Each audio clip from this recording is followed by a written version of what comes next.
राजनीति मध्य मु रुद्र नहीं आसी आपण मानक पई पदटिए।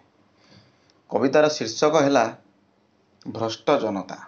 आज्ञा नेता केबे भ्रष्ट नथांती, आमे जनता माने ही तांको भ्रष्ट करिथाउ। तेणु आरंभ करिया पदटिए। भ्रष्ट आहे जन शुण देई कर्ण चेतना जाग्रत कर। 500 पाई भोट बिक नाही उचित नेता विचार।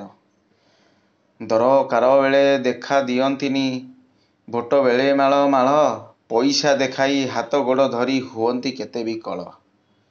क्षमता पाई तो भूली से जाती चिन्हती नहीं मनीष। आजी जेउ रूपे देखुचु ताहांकु बदलिबो तांको बेश। तांको पाई काहीं लड़ी जाहु तुई निज भाईंको सांगरे।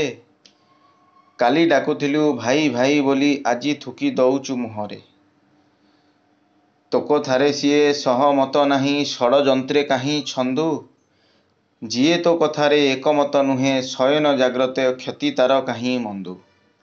राजनीति रे तो मतभेद अछि मनभेद काहीं करू।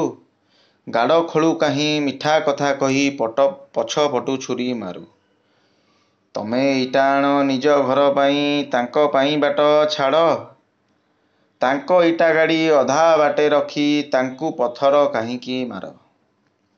अरे संविधान ये लोकंकु देईची बाछिबार अधिकार।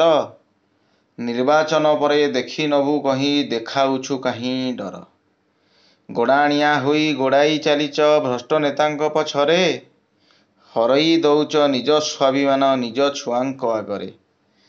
आज्ञा कविताटी एइठी शेष।